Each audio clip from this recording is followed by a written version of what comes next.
Laidoje Poligonas matysite. Žemaitijos brigados pratybos stiprus Grifonas. Ar dragūnams pavyks atremti tankų ataką? Auksinė valanda sužeistojo evakuacijai. Taktinės medicinos kursas.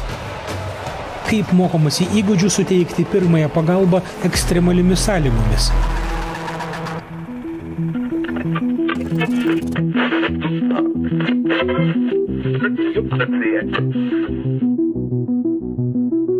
Šioje laidoje šiek tiek išsivedinsime. Iš aukštųjų gynybos technologijų laboratorijų ir gamyklų išvyksime į ten, kur mėgstame būti – kariuomenės poligoną. Spalio pabaigoje centrinėme kariuomenės poligone Pabradėje vyko Žemaitijos brigados pratybos Stiprus Grifonas. Mitologinė būtybė Grifonas, pusiau liūtas, pusiau plėšrus paukštis, yra pėstininkų brigados Žemaitija simbolis. Todėl visoms šios brigados pratyboms pavadinti būtinai naudojama šis žodis. Rudeninės pratybos Stiprus Grifonas vertinamosios. Juose siekiama įvertinti 2 metus trukusi konkretaus bataliono, šį kartą Buteigičio dragūnų bataliono kovinio rengimo ciklą. Todėl 14 dienų trukusių pratybų metu dragūnai turėjo atlikti puolamąsias ir gynybinės operacijas ir parodyti, jog atitinka pėstininkų batalionams deramus kovinio rengimo kriterijus. Pratybas įdėmiai stebėjo naujasis brigados vadas pulkininkas Viktoras Bagdonas, kuris perėmė vadovavimą rugsėjo pabaigoje.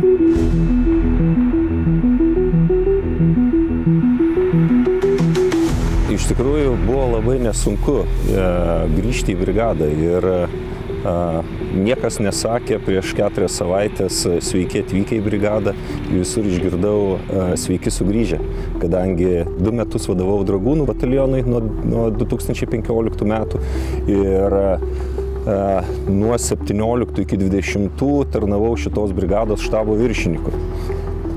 Niekada netitrūkau nuo brigados, buvę brigadų vadai ir ypač su paskutiniu pulkininku Lasausku palaikėm geriausius ryšius ir tikriausiai 2-3 kartus į savaitę apkalbėdavom, kaip jam sekasi ir pasiskambindavom, pasitardavom, pasikalbėdavom, kaip keliauti į priekį.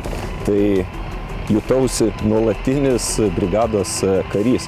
Ir aišku, labai džiaugiuosi sugrįžęs į brigadą, kurią gerai pažįstu. Radau ją patobulėjusią ir paaugusią, ir įrangos prasme, ir karinio rengimo prasme. Dėl to tas sugrįžimas buvo tikrai lengvas. Nelengva tapus brigados vadu iš karto išvažiuoti į pratybų lauką ir pradėti vadovauti tokio masto pratybom. Personalas pasikeitęs, brigada patobulėjus ginkluotės prasme, karinio rengimo prasme, bet didelių iššūkių nėra. Svarbiausia netrukdyti žmonėm, kurie įdėjo labai didelį darbą parengdami šitas pratybas. Man geriausias šansas susipažinti su brigados pasiekimais, procedūrom atnaujintom, tai būtent šitos pratybos. O iš dragūnų nieko kito ir nesitikėjau, kaip tik tai geriausių rezultatų mūšio lauke. Mūsų komandos apsilankimo pratybose dieną dragūnų batalionas atliko gynybos užduotis. Situacija buvo beveik standartinė. Bataliono kariams teko ginti maždaug kilometro pločio ruožą aplink mūšio mieste kompleksą. Tam buvo iškastos kelios apkasų eilės. Priešo vaidmenį atlikusios pajėgos buvo įspūdingos savo gale. Puolantiesiems raudaniesiems buvo priskirti keli tankai M1A2 SEP V3 Abrams iš Pabradėje nuolat dislokuoto amerikiečių sąjungininkų bataliono. Taip pat specialiai pratyboms iš Lenkijos atvykę mechanizuotieji pėstininkai su ratinėmis kovinėmis mašinomis Rosomak.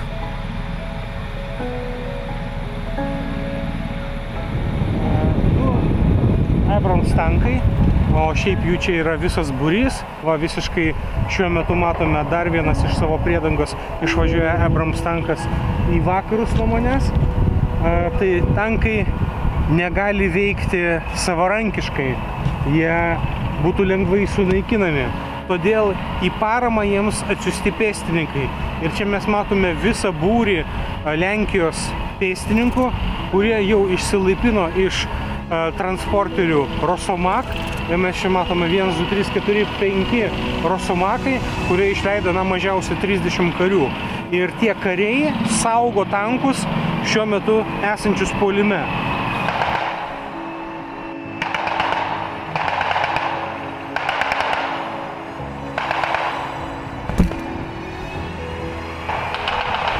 Netrunka pamatyti ir atakos rezultatus.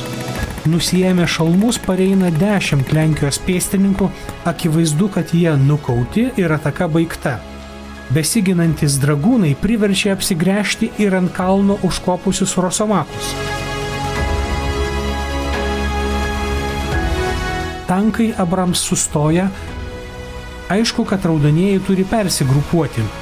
Tačiau pasiekę mėlynųjų dragūnų apkasus pamatome, kad priešo ataką atmušę, jie patys patyrė nemažų nuostolių, tikėtina nuo tankų pabūklų ugnies. Tariamai nukautiesiems dabar metams pailsėti miško priedangoje, suvalgyti sausojo davinio porciją. Tuo tarpu atvyksta mėlynųjų rezervas. Iš sunkvežimių išsilaipina būrys dragūnų ir 1,5 juos remiančių amerikiečių pėstininkų. Jie užima ištuštėjusius apkasus. Raudonieji demonstruoja visišką atsainumą. 2 tankai Abrams stovi lauke visiškai nesislėpdami maždaug už 700 metrų nuo dragūnų pozicijų. Tuo meistriškai pasinaudoja prieštankinę komandą su granatsvaidžiu Karl Gustav. Per beveik maksimalų šūvio nuotolį dragūnai 2 kart iššauna ir stebėtojai vertintojai nedvejodami užskaito tai kaip sėkmingus šūvius. -2 tankai netrūksta -3. Dragūnai sunaikina dar vieną neatsargiai išlindusi Abramsą. Kairįjį apkasų flangą dengia amerikiečių pėstininkai. Tai profesionalūs kariai, nešauktiniai, todėl jų veiksmų ir procedūrų stebėjimas sukelia nerealų pasitenkinimą. Amerikiečiai puikiai juda apkasuose, sutelkdami ugnį arba ją perkeldami į kitus sektorius ir nepriekaištingai klauso skyriaus vado puskarininkio komandų. Pastarasis taip pat juda apkasuose, greitai įvertindamas padėtį mūšio lauke ir perduodamas savo įsakymus skyriui. Amerikiečiams sąveikaujant su dragūnais granatsvaidininkais atremiama ir Lenkų šarvuočio ataka. Laikas taktiniai pauzei, per kurią karo inžinieriai paruoš teritoriją tariamai artilerijos atakai. Siekiant pripratinti jaunuosius karius prie mūšio atmosferos, inžinieriai imituoja apšaudymą.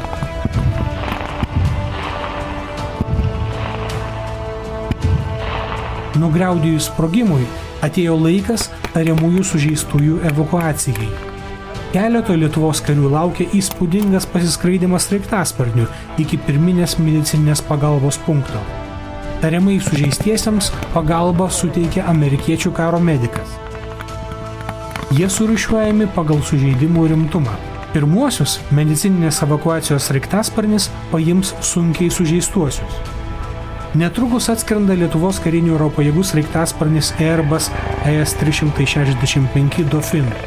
Tačiau jis nesileidžia mūšio lauke, o virš juo pakimba.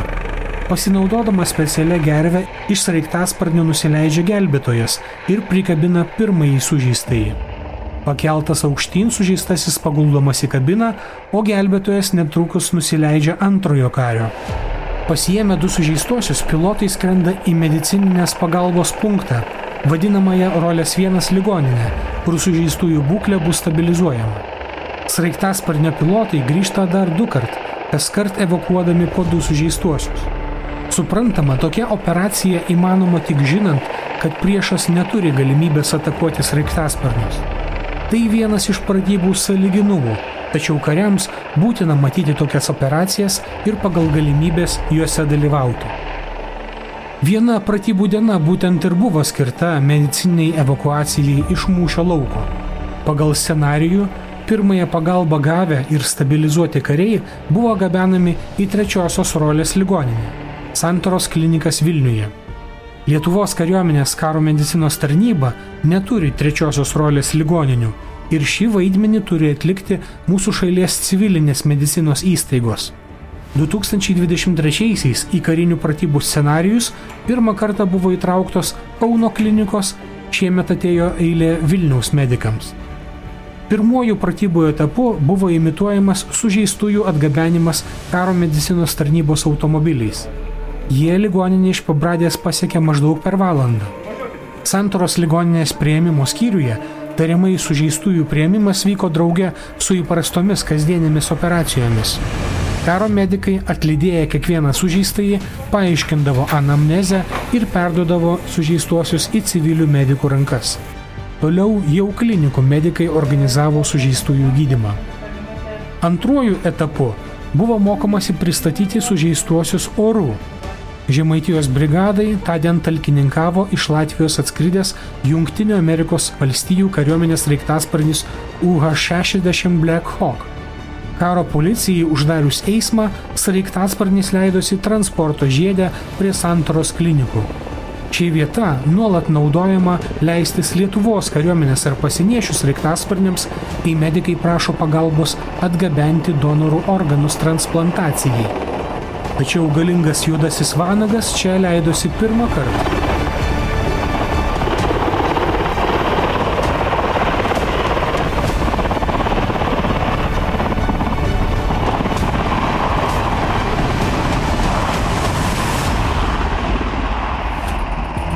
Karo medikų komanda žemėje perėmė neštuvus su sužeistaisiais ir juos pernešė į medicinos evakuacijos automobilius. Toliau buvo kartojamos sužeistųjų pristatymo į klinikų priėmimo skyrių procedūros.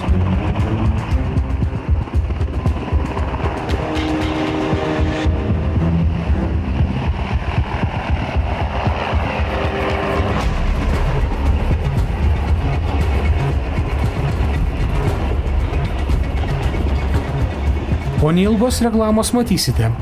Amerikiečių kariuomenės taktinės kovinių sužeidimų pagalbos kursas. Kas tai yra? Kaip šių unikalių gebėjimų mokosi krašto apsaugos savanorių pajėgų kariai?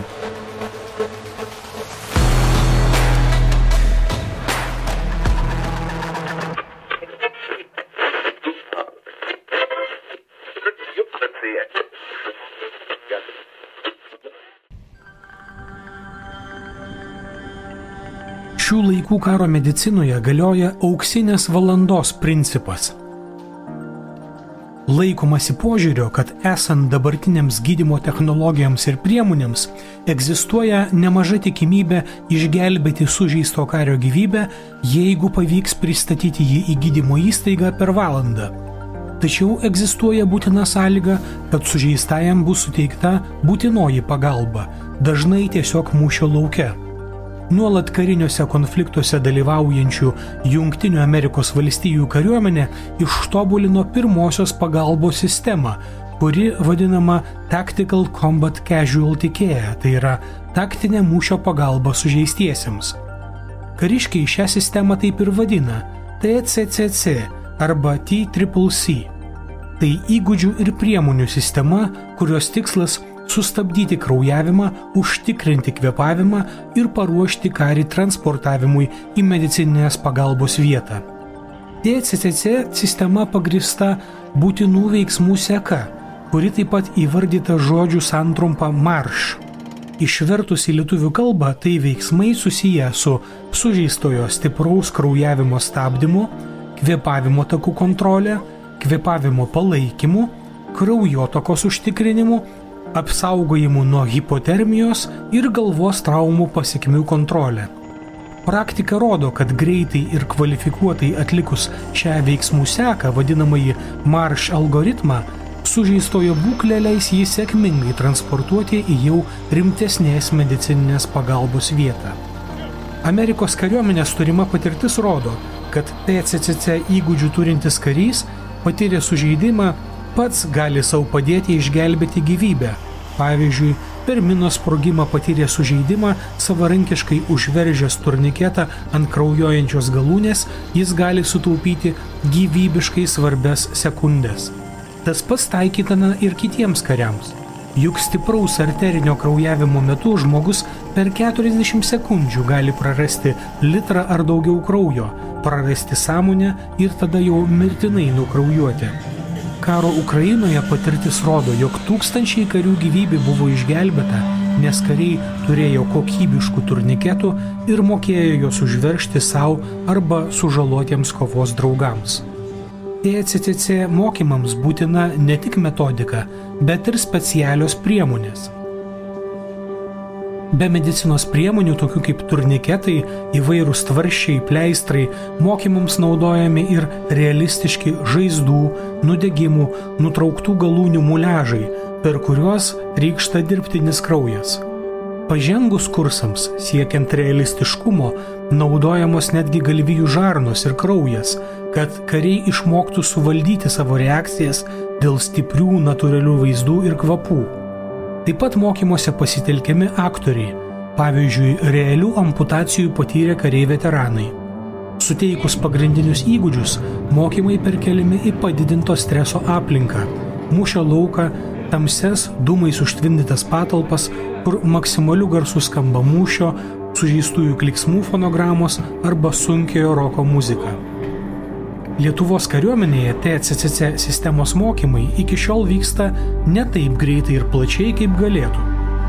Ši sistema vystosi lygiagrečiai su tradicinė pirmosios pagalbos sistema, kurią propaguoja karo medicinos tarnyba. Visoje kariuomenėje yra dar palyginti nedaug specialius mokymus baigusių ir atitinkamus sertifikatus turinčių TCCC instruktorių. Ir jie tarnauja specialiųjų operacijų pajėgose ir krašto apsaugos savanorių pajėgų Dariaus ir Girėno apygardos antrojoje rinktinėje.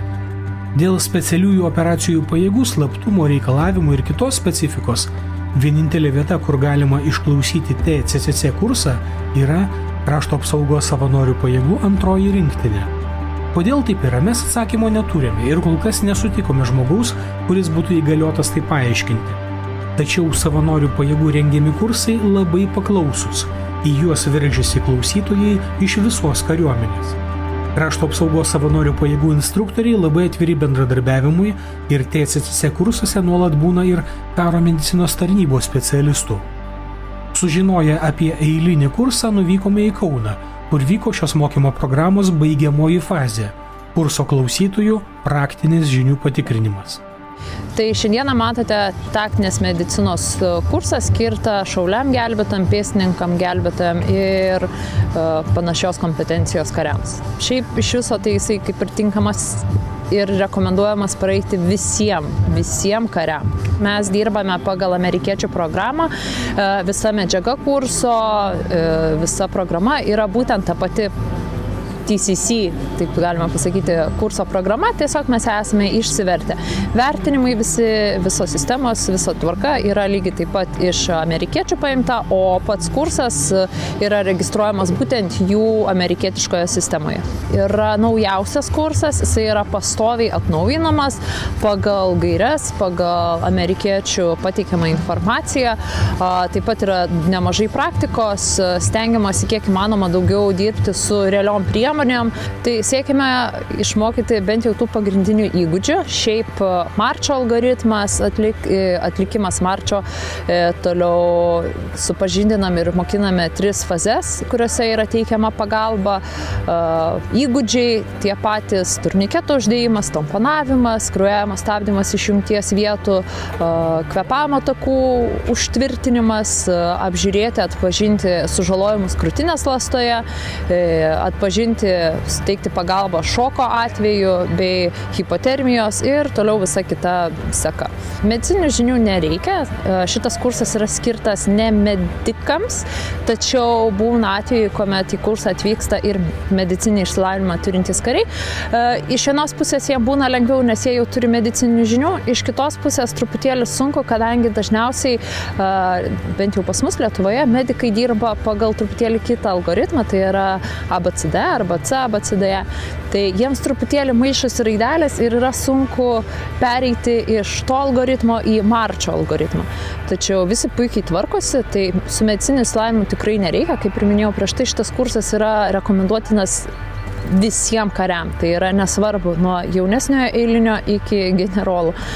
Rekomenduojam pasibaigti šitą kursą. Pagal mokymų scenarijų, šaulių gelbėtojų grupės turi veikti pavojingoje aplinkoje pastato viduje. Atlikdami pastato valymo procedūrą, aptikę sužeistąjį, Jie privalo užtikrinti saugą, identifikuoti kario sužeidimus, suteikti jam pirmąją pagalbą ir evakuoti į saugią vietą. Pastatas vietomis užtemdytas, veikia dūmų mašina, o per garsiakalbį plyšauja muzika.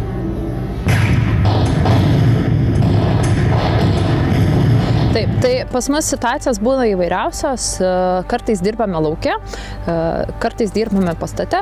Visais atvejais mes skirstome komandas į 5-4 žmonės tam, kad tiesiog daugiau žmogeliukų spėtų prasisukti daugiau kartų situacijose ir daugiau įgyti įgūdžių ir praktikos. Todėl tiesiog suskirstame taip. Yra medikas, kuris teikia pagalbą, kurį mes tikrinam ir vertinam. Yra jo padėjėjas, kuris jam padeda atlikti kai kurias funkcijas, kai kurios įgūdžius. Ir toliau yra komandos vadas, kuris vadovauja visai situaciją. Bei jeigu turime dar papildomai karių, tai atlieka saugą, užtikrina bei padeda toliau transportuoti sužeistą karį, jeigu reikia. Pradžioje, kai mes pradedame dirbti jau situacijose, pirmos situacijos dažniausiai jos būna ramios, tylios, duodamas susikaupti, duodama truputėlį ir paaiškinimų ir pagalbas, jeigu reikia, jeigu matome, kad studentas truputėlį nukrypsta į šoną. Vėliau po biškį mes keliame streso lygį. Tai reiškia, atsiranda kažkokie papildomi dirgikliai. Gali būti triukšmas, gali būti tamsa, dūmai, atsiranda muliažai, kraujas kažkoksai ar ne, pacientas galbūt daugiau rėkia. Tai visi šitie dalykai yra tam, kad karys priprastų ir studentas priprastų prie streso, nes visgi mes kalbam apie taktinę aplinką, kai sužalojimai greičiausiai bus neramiai, nešvarioje kažkokioje tai palatoje ar ne patalpoje, tai bus daug triukšmo, daug garso ir daug streso. Ir po truputėlį žiūrime, kaip jie reaguoja. Jeigu matome, kad studentui yra per daug streso, mes šaliname kai kuriuos dirgiklius iki tol, kol jisai gali ramiai dirbti. Ir tas stresas jam nebetrukdo. Ir tada vėl pagal tai mes po truputį keliam tą streso lygį. Tai kursas trunka 5 dienas, nuo pirmadienio iki penktadienio. Kurse dalyvauja tikrai ne vien krašto apsaugos savanorių pajėgų kariai, dalyvauja ir sausumų bei oro pajėgų turėjai esame, šiuo metu dalyvauja ir jūrų pajėgų kariai. Mes turbūt esame apart karo medicinos tarnybos vieninteliai, kurie vedame šitą kursą. Todėl yra tikrai didelis noras iš kitų vienetų, iš kitų pajėgų prisijungti ir mokinti savo karius. Todėl mes stengiamės suteikti tas galimybės, priimti po 1-kelis karius per mėnesį į savo tą kursą, kad ir jie galėtų kažko išmokti. Matome, kad ir to poreikio šitam kursui jis tikrai nemažėja, kaip tik, sakykime, daugėja, ypač nuo 22 metų. Žinome, kad Ukrainoje vis tie įvykiai įvyko.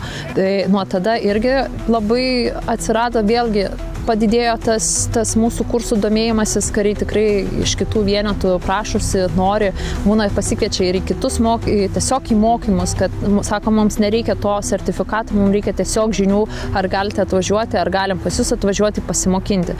Tai tas yra. Žinių taip pat matome, kad truputėlį vis tiek atsiranda jau daugiau išmanančių, kaip uždėta galų gale turniketą, ar ne. Tas poreikis karių kuopose lygiai taip pat jie nori irgi daugiau, kad būtų mokinamasi, kartojamasi irgi būtent tai, ką mes darome čionais.